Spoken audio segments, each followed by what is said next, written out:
Hello guys and welcome back to my channel Sirf IAS. साथियों, lexicon for ethics integrity and aptitude के 2023-24 के addition में आप सभी का बहुत बहुत स्वागत है। मैं प्रसन्ना वर्मा आज आपके लिए इसका चैप्टर 12 जिसका नाम इंटरनेशनल रिलेशन एंड एथिक्स है उसका पार्ट 2 प्रेजेंट करने जा रही हूँ। आइए शुरू करते हैं। पहला टॉपिक हमारा रहेगा social capital and international relation का।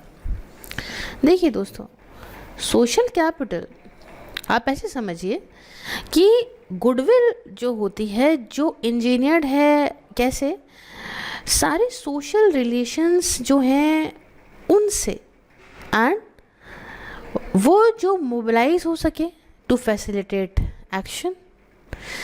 देखिए, ये एक ऐसा कॉन्सेप्ट है जो प्रेडिक्ट करा गया है सोसाइटल एक्टर्स की प्रोपेंसिटी पे कि वो डेवलप करते हैं रिलेशनशिप एक दूसरे के साथ में, उसको लेके। अब देखिए, सोशल कैपिटल आपको अलग अलग फॉर्म में दिखेगी, जैसे ट्रस्ट हो गया, नॉर्म्स हो गए, सोशल नेटवर्क्स हो गए। ट्रस्ट क्या है? ट्रस्ट तो एक इंसान का फेथ है दूसरे इंसान पे, साथ में उसका कॉन्फिडेंस है किसी इंस्टीट्यूशन की अगर हम बात कर रहे हैं तो। नॉर्म्स क्या है? नॉर्म जैसे फॉर्म हो गए सोशल सपोर्ट के, कलेक्टिव एफिकेसी से के।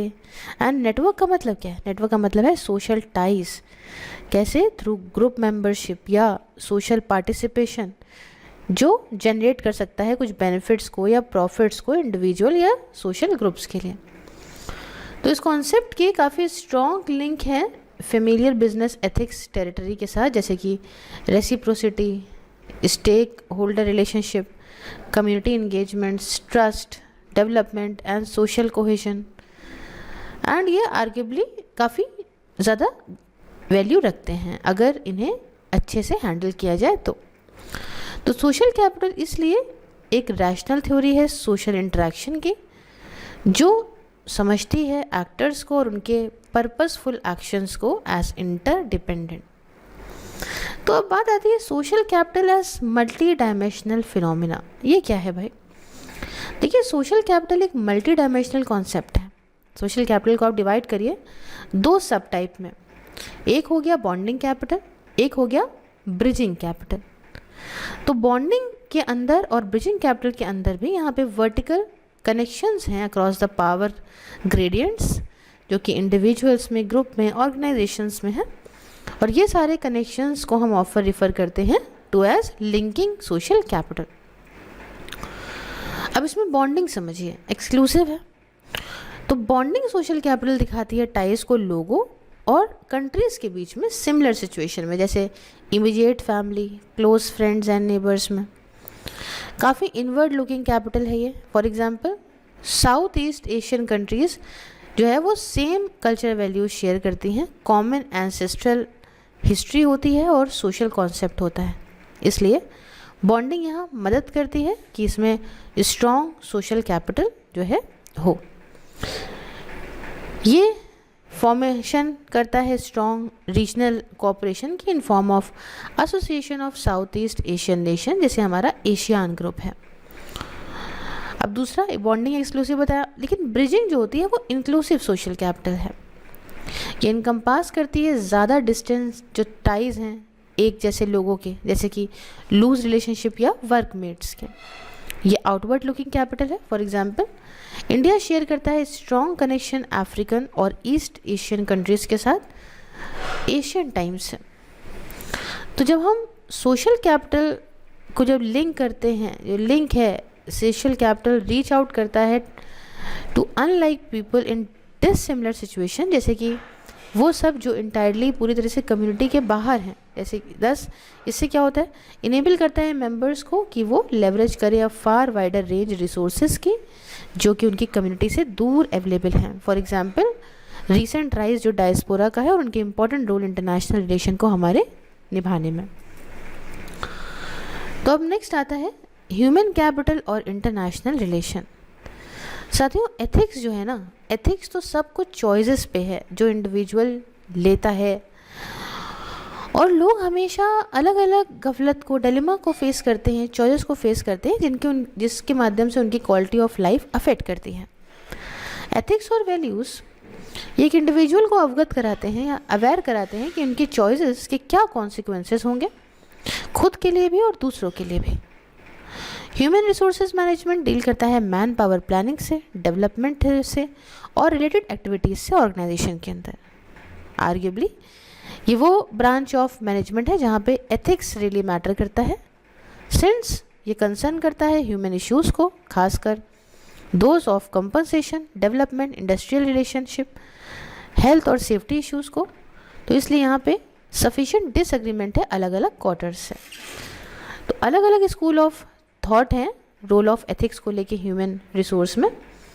आइए थोड़ा समझते हैं यहाँ पे कौन कौन से जो है डिफ़र हैं व्यू पॉइंट में ऑन रोल ऑफ एथिक्स या ethics in human resource management में। देखिए, फ़िलहाल तो एक ग्रुप ऐसा है जो ये कहता है, उसके लीडर्स का सोचना है कि सिंस जो ये बिज़नेस के अंदर मार्केट्स जो हैं वो गवर्न करती हैं ऑर्गेनाइजेशनल इंटरेस्ट को, और ये सारे इंटरेस्ट तभी पूरे होते हैं कैसे, लोगों के माध्यम से। बाकी यहाँ जो लोग हैं इसलिए ये हायर रिस्क पे होते हैं। इनका ये मानना है कि मार्केट्स क्लेम करती हैं प्रॉफिट्स को in the name of stakeholders, and unless we have protocols, standards and procedures, same develop होता है with a demon monopolizing markets and human capital को क्रश करना। यहाँ पे एक दूसरा ग्रुप भी है एथिस्ट का जो इंस्पायर है न्यू लिबरलिज्म से, जिनका ये मानना है यहाँ पे कोई भी बिजनेस एथिक्स नहीं है apart from realization of higher profits through utilization of human resources. इनका आर्ग्यू करना ये है कि यूटिलाइज करके ह्यूमन रिसोर्स को ऑप्टिमली यहाँ पे ज़्यादा वैल्यू क्रिएशन होता है for the stakeholders, organization और सोसाइटी के लिए, सिंस एम्प्लॉयज़ भी पार्ट हैं सोसाइटी या ऑर्गेनाइजेशन का जो दे आर इनडायरेक्टली बेनिफिटेड। अब एथिक्स और ह्यूमन कैपिटल के अलग अलग एस्पेक्ट्स को समझते हैं। सबसे पहला एथिक्स और कॉरपोरेट के पब्लिक रिलेशन को समझते हैं। देखिए, आजकल ज़्यादा से ज़्यादा कंपनीज़ ये कॉरपोरेट सोशल रिस्पॉन्सिबिलिटी प्रोग्राम की तरफ बढ़ रही हैं या चैरिटी वर्क की तरफ बढ़ रही हैं ताकि अपनी इमेज को और बढ़ाएं। मेन रीज़न ये है कि ये ऐसी एक्टिविटीज़ में इंगेज करती हैं बिकॉज जो परसेप्शन है उस कंपनी का वो करप्ट है या अनएथिकल है, अगर होगा तो इससे पब्लिक रिलेशन बहुत ख़राब हो जाएंगे। इनका ये मानना है कि ये सक्सीड करते हैं कैसे, प्रोजेक्ट करके एक एथिकल फेस वर्ल्ड को। अब देखिए नेक्स्ट क्या आता है। नेक्स्ट आता है एथिक्स एंड एम्प्लॉय प्रोडक्टिविटी। इसका मतलब ये हुआ कि जो एम्प्लॉयज़ होते हैं ना, देखिए वो डिस्ट्रैक्ट हो जाते हैं ऑफिस से। कैसे?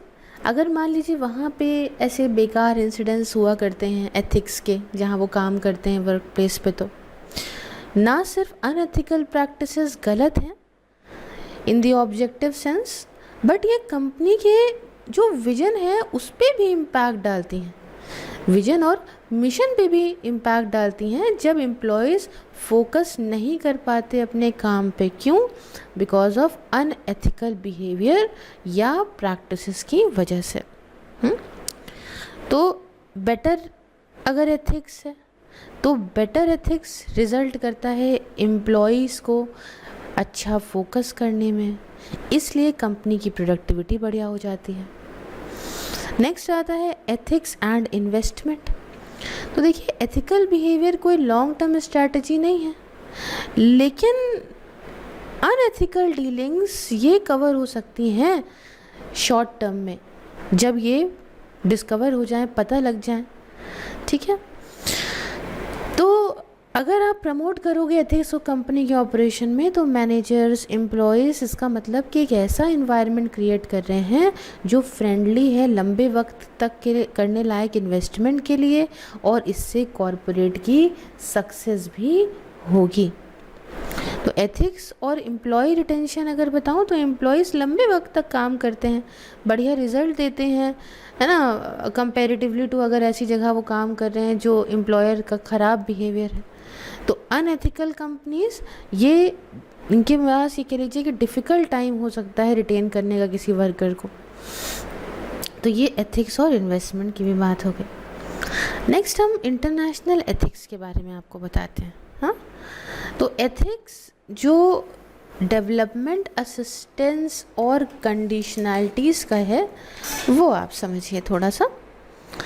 देखिए, डेवलपमेंट एथिक्स के अंदर ग्रांट, लोन असिस्टेंस आती है विद इन और अक्रॉस सोवेरियन टेरिटोरियल लिमिट्स से बाय गवर्नमेंटल या नॉन गवर्नमेंटल एक्टर्स और एजेंसीज के द्वारा। बट जो इससे जुड़ी हुई कंडीशनैलिटीज़ हैं with loans have raise the ethical question on the intent and action of donor countries. तो आइए इसमें हम कुछ आर्गुमेंट फेवर में क्या है और इसके आर्गुमेंट्स भाई कंसर्न्स और ऑपोजिशन में क्या है, हम सब कुछ थोड़ा सा समझते हैं।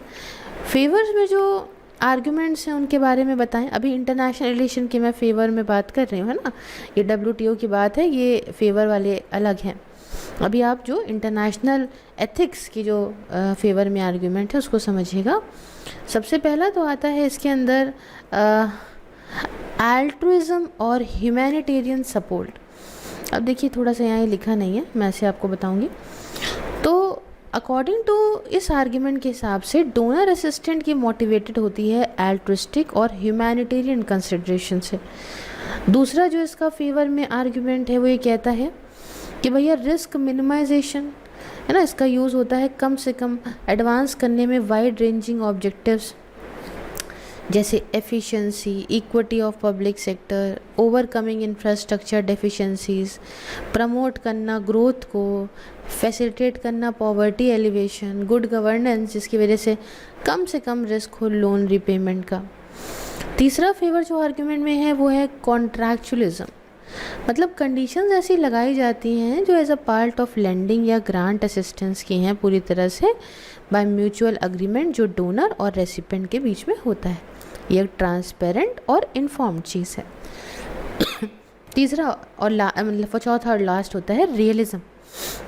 रियलिज्म में क्या है कि रियलिस्ट आर्गुमेंट सपोर्ट करते हैं कंडीशनलिस्ट को डेवलपमेंट असिस्टेंट में, क्योंकि हर एक जो every has right act in its best interest. अच्छा, इसी के अंदर अगर हम देखें तो भाई कुछ एथिकल कंसर्न्स भी हैं, जैसे कि इररेशनल, कि एक केस ऐसा भी बनाया जा सकता है दैट कंडीशनैलिटी जो असिस्टेंस की है इसकी ज़रूरत है इंश्योर कराने के लिए कि प्रोजेक्ट इम्प्लीमेंट हो रहा है जैसा कि अग्री करा गया था, ताकि इंश्योर कराएं कि डोनर जो है वो रीपेड पा ले according to the terms of lending. ये काफ़ी वीक आर्ग्यूमेंट है। क्यों? क्योंकि जो रीपेमेंट है लोन्स का वो डिपेंड करता है पूरी तरह से रेसिपेंट के क्रेडिट वर्दिनेस पे, ना कि लोन की कंडीशन पे, है ना। भाई अब किसी को लोन की कंडीशन कुछ लगा के दे दो, अगर वो पैसा लौटाने योग्य नहीं है तो कैसे काम चलेगा। इसके अलावा sovereign default on international borrowing का सीरियस इकोनॉमिक और फिजिकल कॉन्सिक्वेंसेस होता है डिफ़ॉल्टर के ऊपर एज अ रिज़ल्ट की इज़ रिलेटिवली रेयर। दूसरा कंसर्न है कोअर्जन। देखो भैया, कंडीशनैलिटी ऑफन फोकस करती है रेसिपेंट पे कि वो political choices on reform options करे एंड कमिट करे इसको स्पेसिफिक पॉलिसी प्रिस्क्रिप्शन पे। ये अमाउंट करती है to violation of sovereign rights of nation due to their compulsion और मॉरिबंड सिचुएशन की वजह से। तीसरा कंसर्न आता है इसका पैटर्नलिज्म। देखिए, डोनर को पता होता है कि क्या सही है रिसिपेंट के लिए। डोनर कंडीशंस जो होती हैं वो फ्रीक्वेंटली इसके अंदर इम्प्लिसिट जजमेंट होता है कि रेसिपेंट्स जो है वो उसके पास नॉलेज की कमी है परस्यू करने के लिए इकोनॉमिक पॉलिसीज़ को जो उसका बेस्ट इंटरेस्ट सर्व करें, और डोनर एजेंसीज़ के पास बेटर नॉलेज है as to what work best. तो देखो, वॉशिंगटन कंसेंसस और मॉडिफाइड वॉशिंगटन कंसेंसस ये ऐसे कुछ एग्जाम्पल हैं जो लोन की कंडीशन को शेप करते हैं 1980s और 1990s में। ऐसी पॉलिसीज़ हालांकि सेफ नहीं करती एड डिक्टम को डू नॉट हार्म वाला, एज कॉन्सिक्वेंसेस अगर फेलियर हो गए लैंडिंग ऑपरेशन के तो ये सिर्फ और सिर्फ बॉन्ड करे जाएंगे रेसिपेंट के ही द्वारा। अच्छा, इसमें एक और कंसर्न आता है, वो आता है कल्चर रिलेटिविज्म और एथनोसेंट्रिक एक्ट का। देखिए डोनर इवैल्यूएट करता है सोशल पॉलिटिकल सेटअप को रेसिपेंट के अपने खुद के वर्ल्ड व्यू से, इसलिए conditionalities amount of imposing of socio political norms of donor on the recipient country. फिर आता है नेक्स्ट इकोनॉमिक और पॉलिटिकल इम्पीरियलिज्म। कभी कभी एड का यूज़ होता है एडवांस करने के लिए वाइड रेंजिंग ऑब्जेक्टिव्स को, जैसे सपोर्ट देना एक स्पेसिफिक आइडियोलॉजी को, इन्फ्लुएंस करना पेडलिंग को। इकोनॉमिक या पॉलिटिकल इम्पीरियलिज्म ये वायलेट करता है कॉस्मोपॉलिटन प्रिंसिपल्स को एंगेजमेंट के दोनों देशों में या पैसिफिक आइडियाज़ के। नेक्स्ट आता है एसिमेट्री इन नेगोशिएशन। देखिए इवन दो कॉन्ट्रैक्चुअल ऑब्लिगेशन ये ट्रांसपेरेंट और इन्फॉर्म्ड हैं, लेकिन तब भी ये नेगोशिएट करी जाती हैं दो पार्टीज़ के द्वारा जो कि टोटली डिफरेंट स्टैंड करती हैं। हेंस जो टर्म्स हैं नेगोशिएशन के वो आर नॉर फेयर ना ही इक्विटेबल हैं। अब इसी के अंदर देखिए ह्यूमैनिटेरियन, जैसे आप इसको ऐसे समझिएगा ना, ये WTO वाला टॉपिक तो बात का है, मैं भी इंटरनेशनल एथिक्स के अंदर ही चीज़ें समझा रही हूँ और एक PPT थोड़ी सी मिस कर रही है, इस वजह से थोड़ा सा सिर्फ इसको स्टोरी की तरह बता रही हूँ। अब इसमें ही एक बात आता है ह्यूमैनिटेरियन, अब इसको आप हटा दो थोड़ा सा तो समझ में ज़्यादा आ जाएगा। क्या आता है ह्यूमैनिटेरियन इंटरवेंशन, तो उसका मतलब क्या हुआ देखो भाई। देखिए ह्यूमैनिटेरियन इंटरवेंशन ये एक सा तरीका है रोकने का एक ग्रॉस वायलेशन ह्यूमन राइट्स का किसी स्टेट में, जहाँ पे स्टेट या इनकैपेबल है या चाहती नहीं है प्रोटेक्ट करना अपने खुद के लोगों को, या एक्टिवली परसिक्यूट खुद ही कर रही है। बट यहाँ पे एक एथिकल डिबेट आती है on the vested interest, intent और सैंक्शन को लेके ह्यूमैनिटेरियन इंटरवेंशन के। तो ह्यूमैनिटेरियन इंटरवेंशन को लेके आर्गुमेंट्स जो फेवर में आते हैं उनमें सबसे पहला आता है कॉस्मोपॉलिटन पर्सपेक्टिव। देखिए सोवेरेन स्टेट्स की रिस्पॉन्सिबिलिटी है कि वो ह्यूमन राइट्स को लोगों के प्रोटेक्ट करें जैसा कि UN चार्टर कहता है। मॉरल ड्यूटी ये है कि एक कॉम्प्लीमेंट्री पार्ट है रिस्पेक्ट का सोवेरेन राइट्स के देश के, और इस तरीके से ये एक ज़रूरी ऑब्लिगेशन भी बनता है स्टेट्स के ऊपर कि अपने यहाँ के लोगों के राइट को प्रोटेक्ट करें बढ़िया से। और तीसरा सैंक्शनिटी ऑफ लाइफ, मतलब ह्यूमन इंटरवेंशन काफ़ी ज़रूरी है ताकि सैंक्शनिटी ऑफ लाइफ प्रॉपर रीस्टोर करें, प्रोटेक्ट करके सिविलियंस को ह्यूमन राइट अब्यूज़ से। उसके बाद नेक्स्ट में देखें तो आर्ग्यूमेंट्स कुछ अपोजिशन में भी होंगे, जैसे कि सोवेनिटी और and right of self government, मतलब ह्यूमैनिटेरियन इंटरवेंशन ये वायलेट करता है सोवेरियन राइट ऑफ स्टेट को। दूसरा कि अगेंस्ट है नॉर्म्स ऑफ इंटरनेशनल ऑर्डर के। देखिए अगर आप परमिट कर दोगे ह्यूमैनिटेरियन इंटरवेंशन को तो इससे एक काओटिक कंडीशन बनेगी एंड इससे क्या हो सकता है कि दूसरे तरह के और इंटरवेंशन हो सकते हैं, जैसे रिजाइम चेंज हो सकता है in the garb of humanitarian intervention. और तीसरा फ्यूटाइल एक्सरसाइज। देखिए मेजॉरिटी ऑफ ह्यूमन इंटरवेंशंस ये फेल हो जाते हैं अपना ऑब्जेक्टिव पाने में। कन्वर्सली ये क्या होते हैं कि बढ़ावा, यहाँ पे क्या होता है एग्जांपल यमन सोमालिया में आप देखिए ना। अच्छा लास्ट में वेस्टेड इंटरेस्ट और हेजीमनी। कभी कभी वर्ल्ड पावर इंटरवेंशन का यूज़ करती है as a policy to asserts इस हेजीमनी या प्रमोट करना अपने मतलब को। एग्जांपल गल्फ़ का ऑयल इंटरवेंशन जो इराक के अंदर था। तो ये सारी चीज़ें आती। अच्छा नेक्स्ट अब आपको PPTs मिलने लगेंगी कि WTO के नॉर्म्स जो हैं इंटरनेशनल ट्रेड और इंटरेस्ट के LDCs के, that is least developed countries, learn नहीं है ये लीस्ट है, ठीक है, ये लीस्ट डेवलप्ड कंट्रीज़ हैं। तो देखिए यहाँ पे duty free trade policies WTO की इन्हें क्रिटिसाइज़ करा जाता है अपने अनड्यू टिल्ट के लिए in favour of developed countries. और इस सिनारियो में अलग अलग आर्गुमेंट फेवर और अपोजिशन में दिए जाते हैं। जैसे फेवर में जो दिए जाते हैं उसमें एक बात आती है ग्लोबल प्रॉस्पेरिटी की, जैसे ड्यूटी फ्री ट्रेड है तो इससे एफिशिएंसी बढ़ती है, ग्लोबल प्रॉस्पेरिटी बढ़ती है लॉन्ग टर्म में, है ना। फ्रूट्स जो प्रॉस्पेरिटी के हैं वो लीस्ट डेवलप कंट्रीज़ तक भी पहुंचते हैं। दूसरा फ्री मार्केट लिबरल पर्सपेक्टिव।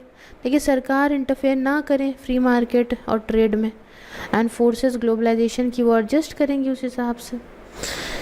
फिर आर्ग्यूमेंट जो अपोजिशन में है उसमें सबसे पहला आर्ग्यूमेंट आता है ह्यूमैनिटेरियन पर्सपेक्टिव। देखिए लेजिटिमेट डेवलपमेंट नीड्स जो पुअर कंट्रीज़ की हैं, जैसे सब्सिडाइज फूड गरीब भूखे लोगों को, उनको एक डिस्टॉर्शन ऑफ ट्रेड या मार्केट के तौर पे नहीं देखा जाना चाहिए, है ना। दूसरा एक्सप्लॉयटेशन लीस्ट डेवलप्ड कंट्रीज़ का।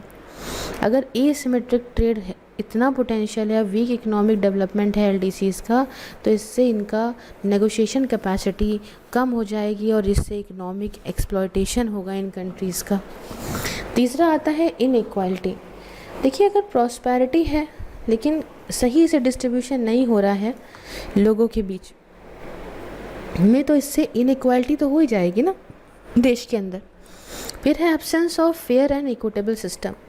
देखिए, फ्री ट्रेड बिना किसी सेफगार्ड के ऐसी जो इंडस्ट्रीज़ हैं वो फिर समझ लो एलडीसीज़ की जो इंडस्ट्रीज़ हैं उनके लिए बहुत गलत होगा।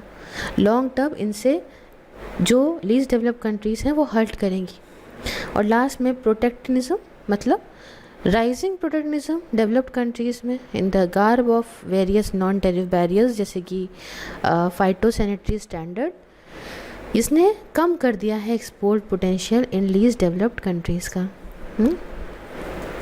फिर आई बात मैनिपुलेशन ऑफ करेंसी। आप इसको सुनते रहते होंगे चाइना को लेके अक्सर, तो सुना ये होगा आपने कि यूएस ये बात कहता है चाइना को कि ये चाइना एक करेंसी मैनिपुलेटर है, एंड टू द कंट्रीज़ जो इंगेज करती हैं certain degree of currency intervention में, उसमें एक मॉनेटरी पॉलिसी जिसमें सेंट्रल बैंक बाय या सेल कर लेता हो फॉरेन करेंसी को in exchange of domestic currency, generally with the intention उनका क्या होता है कि हम इन्फ्लुएंस करें एक्सचेंज रेट को और कमर्शियल पॉलिसी को। तो अपने यहाँ का सेंट्रल बैंक खुद ही ये काम करने लगता है। अब इसके फेवर में आर्गुमेंट में सबसे पहले तो सोवेरियन राइट का आता है कि भैया देश का हक है, वो डिसीजन ले सकता है, फ्री डिसीजन ले सकता है, एक्सटर्नल प्रेशर नहीं उन पे आना चाहिए। दूसरा रियलिज्म और नेशनल इंटरेस्ट, कि इंटरनेशनल अरेना में हर एक देश कोशिश करता है कि अपना फ़ायदा, अपने जनता के लिए फ़ायदा ज़्यादा ले, और इस पर्सपेक्टिव से एब्सोल्युटली सही है कि हम एक्सपोर्ट या ट्रेड को मैनिपुलेशन करेंसी के द्वारा इन्हांस करें। तीसरा आता है लीगल पर्सपेक्टिव। तो ये कहने का मतलब है कि कोई लीगल बाइंडिंग ट्रीटी तो नहीं है एक्सचेंज रेट मैनेजिंग को लेके।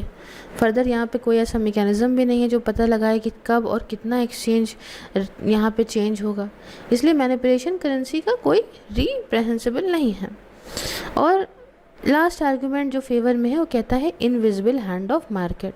देखिए, मार्केट एडजस्ट करेगी, नेगेटिव आउटकम हटेगा करेंसी मैनिपुलेशन के। आर्गुमेंट जो ऑपोजिशन में उसमें है लिबरल पर्सपेक्टिव। ये पहली चीज़ को तो ये वायलेट करता है प्रिंसिपल फ्री और फेयर ट्रेड का पूरे विश्व में, ये एड करता है अनड्यू एडवांटेज एक्सपोर्टर को करेंसी मैनिपुलेटर की, और वायलेट करता है प्रिंसिपल फेयरनेस और इक्विटी का। दूसरा है इंस्टीट्यूशनल अरेंजमेंट। देखिए, अग्रेसिव तरीके अगर यूज़ करे गए जैसे कि करेंसी मैनिपुलेशन, तो इससे इंस्टीट्यूशनल अरेंजमेंट वायलेट होगा फ्री फ्लो ऑफ ट्रेड का, एंड इसकी वजह से ट्रेड वॉर्स हो सकती हैं, है ना। ये डिसमेंबर करेगा वर्ल्ड ट्रेड फ्लो को, और लॉन्ग टर्म में ये रिड्यूस करेगा एफिशिएंसी ट्रेड और प्रॉस्पेरिटी की विश्व के अंदर। तीसरा है डिस्क्रिमिनेटरी। ये काफ़ी डिस्क्रिमिनेटरी होगा दूसरे नेशंस के लिए जो मैनिपुलेट नहीं कर रहे हैं अपने एक्सचेंज रेट को। फर्दर ये सेट करेगा ट्रेंड और प्रोवाइड करेगा अनड्यू इंसेंटिव को करेंसी मैनिपुलेशन के लिए दूसरे देशों के द्वारा। और लास्ट में एक्सप्लॉयटेशन लीस्ट डेवलप्ड कंट्रीज़ का। देखिए, डेवलप्ड कंट्रीज़ के अंदर तो डीप पॉकेट्स होती हैं, वो बियर कर सकते हैं करेंसी मैनिपुलेशन के इन रिपरकशंस को, लेकिन लीस्ट डेवलप्ड कंट्रीज़ बुरी तरह से यहाँ पे झेल जाएंगी। तो साथियों, इस लेक्चर में हम इतना ही रखते हैं। नेक्स्ट वाले में हम ethical issues in international affairs को कर लेंगे। अगर आपको अच्छा लगा लेक्चर तो do like share and subscribe. मिलती हूँ नेक्स्ट वीडियो में। जय हिंद, जय भारत।